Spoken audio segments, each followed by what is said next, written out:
안녕하세요. 미국 대선이 11월 3일에 치러졌습니다. 결과가 아직 나오려면 한참 걸릴 수도 있겠는데요. 미국 대선에 대해서 이해하려면 한 가지만 잘 이해하면 됩니다. 바로 일렉토럴 컬리지인데요. 이건 선거인단입니다. 특별한 제도이기 때문에 이것만 잘 이해하시면 누구에게든 미국 대선에 대해서 자신 있게 설명하실 수 있을 것 같아요. 저만 잘 따라오시면 됩니다. 보통 비공식적으로 선거일의 결과가 나오고 패자는 승자에게 축하 전화를 하고 성명을 발표합니다.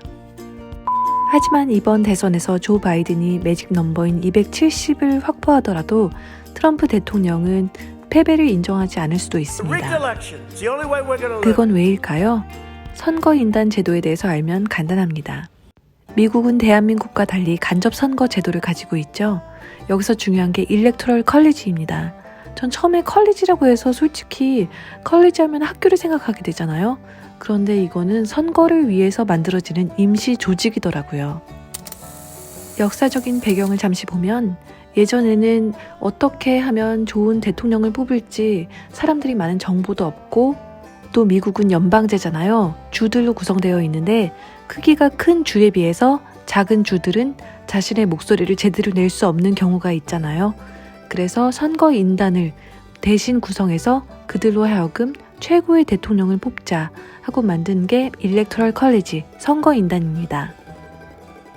그럼 선거인단이 왜 538명이 되는지 설명해 드릴게요. 각 주마다 상원의원 2명이 있잖아요.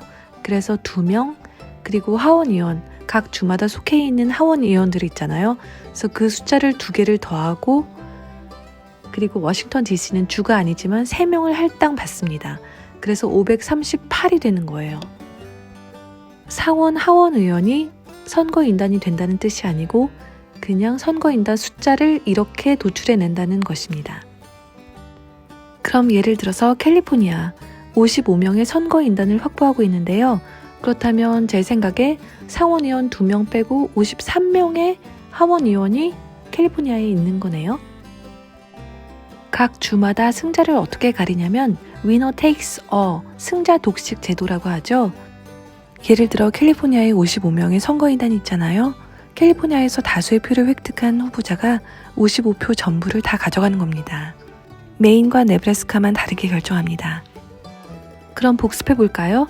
뉴욕의 경우에 상원의원은 각 주마다 2명이니까 2, 그리고 뉴욕에 있는 하원의원이 27, 2 더하기 27은 29.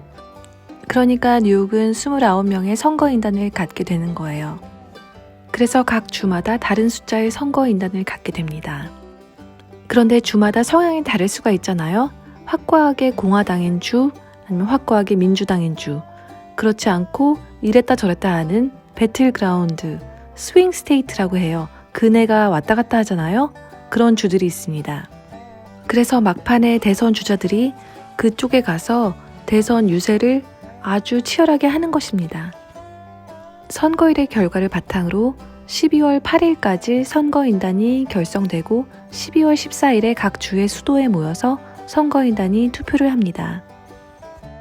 여기서 좀 이상하게 이해가 안 되는 게 있어요. 나는 선거일에 투표를 합니다. 그런데 12월 8일에 선거인단이라는 게 결성되고 12월 14일에 자기네들끼리 모여서 투표를 해서 그 주의 당선자를 결정한다는 거예요. 그럼 내가 한 투표는 뭐죠? 예를 들어 제가 캘리포니아에 사는데 제가 A 후보한테 투표를 했어요. 그리고 A 후보가 50% 넘게 아주 많은 득표율을 올렸어요. 그런데 저의 선거인단들이 가서 12월 14일에 자기네들끼리 투표를 했는데 제가 뽑은 후보가 아닌 다른 사람들을 선택한 거예요. 그럼 어떻게 되는 거죠? 그렇게 할 수가 있대요. 그걸 faithless elector라고 하는데 그걸 처벌하는 주가 있고 그걸 처벌하지 않는 주가 있습니다. 그래서 더 복잡해지는 거예요. 여기서 이런 머리가 아프고 짜증이 나는 걸 염두에 두고 제일 중요한 날짜들을 되짚어 보겠습니다. 11월 3일 선거일, 12월 8일까지 선거인단을 만들어야 됩니다. 그럼 그 선거인단들이 12월 14일에 만나서 각 주의 수도에서 투표를 합니다. 1월 3일에 새 의회가 구성되거든요. 그럼 1월 6일에 의회에서 당선자를 결정합니다. 그리고 1월 20일에 새 대통령의 임기가 시작됩니다. 1월 20일까지 어떤 드라마가 펼쳐질지 몰라요. 특히 2020년에는요. It ain't over till it's over. 아시죠? 다시 복습. 11월 3일에 선거를 합니다. 선거 후에 주에서 선거인단을 구성합니다. Safe Harbor 데드라인이라고 12월 8일까지 구성해야 합니다. 하지만 이번 선거에서는 트럼프 측에서 부정선거를 주장할 가능성이 많죠. 그리고 어떤 주에서는 선거일 후에 받은 표도 유효하다고 하는 주가 있는데 그걸 공화당에서 무효라고 할 가능성도 있습니다. 이런 여러 가지들에 대해서 수사를 아마 시작하겠죠. 만약에 소요 사태가 많이 일어날 경우 트럼프가 군을 투입할 수도 있습니다. 아까 말씀드린 세이프 하버 12월 8일까지 만약에 선거인단이 구성되지 않으면 어떡하죠? 주의회에서 자기네들 마음대로 선거인단을 구성할 수 있습니다. 이에 답해서 주지사가 또 자신의 선거인단을 또 구성할 수가 있어요. 원래 12월 14일에 선거인단이 모여서 투표를 해야 하는데 만약에 이 두 세트가 구성될 경우에 어떤 선거인단의 투표 결과를 유효하다고 해야 할지 법이 그 부분에 있어서 명확하지 않습니다. 여러 가지 시나리오가 있을 수 있는데 상원 의장이 마이크 펜스 지금 부통령이잖아요. 마이크 펜스가 어떤 선거인단의 표를 유효하다고 할지 결정할 수 있습니다. 다른 시나리오는 분쟁이 있는 주의 투표 결과를 아예 제외하고 유효한 주의 투표 결과만을 반영해서 당선자를 결정할 수도 있습니다. 또 법의 해석에 따라서 주지사가 유효하다고 하는 선거인단의 결과만 맞다고 그렇게 결정을 내릴 수도 있습니다. 또 이 분쟁들이 대법원으로 갈 수도 있어요. 지금 대법원은 보수 성향이기 때문에 트럼프한테 유리합니다. 이제 시간이 흘러서 1월 3일에 새 의회가 구성됩니다. 그리고 1월 6일에 그 선거인단이 보낸 투표 결과를 발표하게 되는 거죠. 그런데 만약에 투표 결과가 동률이면 어떡하죠? 538 나누기 2, 269 대 269.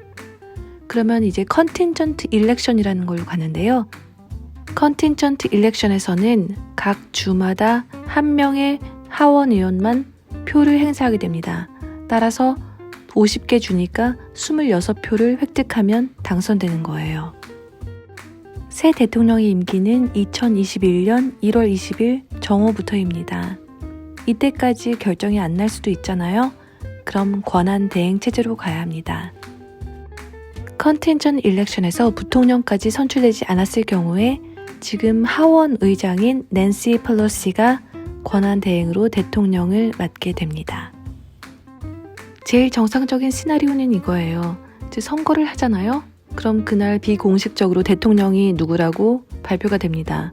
그럼 떨어진 사람이 된 사람한테 축하 전화를 하고 막 서로 성명을 발표한 다음에 12월 8일까지 선거인단이 구성되고 이건 좀 형식적인 거죠.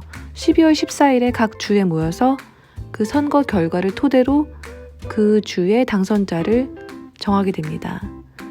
그럼 이제 1월 6일에 그 상원으로 결과를 마오가니 상자인가 거기에 넣어서 이제 전달하거든요. 그럼 거기서 대통령이 누구다 발표하고 1월 20일에 취임식을 거행하는 겁니다. 그런데 이번 대선은 트럼프 측에서 부정선거를 주장하고 있고 또한 일렉토럴 컬리지 선거인단 제도의 특수성으로 인해서 이게 또 각 주마다 너무너무 세세하게 다르기 때문에 이게 시간이 얼마나 걸릴지 몰라요. 하지만 우리가 지금까지 본 데드라인이 있잖아요. 세이프 하버 12월 8일, 12월 14일 선거인단 모여서 투표하기, 1월 6일 그 결과 상원에서 발표하기, 그다음에 1월 20일 대통령 취임식 이 데이트, 이 날짜만 머릿속에 집어넣고 있으면 어떻게 되든 1월 20일에는 대통령이 결정되겠구나 그렇게 생각하시면 마음이 편하실 거예요. 지금 언론에서는 매직 넘버 270만 돌파하면 모든 게 끝날 것처럼 보도하고 있는데 그렇지 않고요. 1월 20일까지 시간이 많이 걸릴지도 모릅니다. 그 사이에 또 많은 일이 있겠죠. 그러니까 선거 당일에 그날 밤에 바이든도 이제 지켜봐야 한다. 그리고 트럼프는 내가 이겼다. 이렇게 미리 바탕을 깔아놓은 것입니다. 트럼프와 바이든 양측에서 이제부터 어떻게 플레이해 나갈지 그게 참 귀추가 주목됩니다. 이제 270을 바이든이 넘겼을 경우에 CNN 같은 경우에는 바이든이 당선됐다고 발표할 수도 있어요. 그리고 반대로 팍스에서는 트럼프가 당선되었다, 아니면 부정선거였다, 뭐 이렇게 발표할 수도 있잖아요. 그럼 정말 혼란할 시기가 옵니다. 미디어의 역할이 진짜 중요해요. 그리고 그걸 받아들이는 우리 입장으로서는 취사 선택하는 게 정말 중요하죠. 진실이 아닌 정보를 진실인 것처럼 호도하는 행위도 정말 자제해야 합니다. 정말 사람들을 혼란에 빠뜨릴 수 있어요. 정말 조심해야 합니다.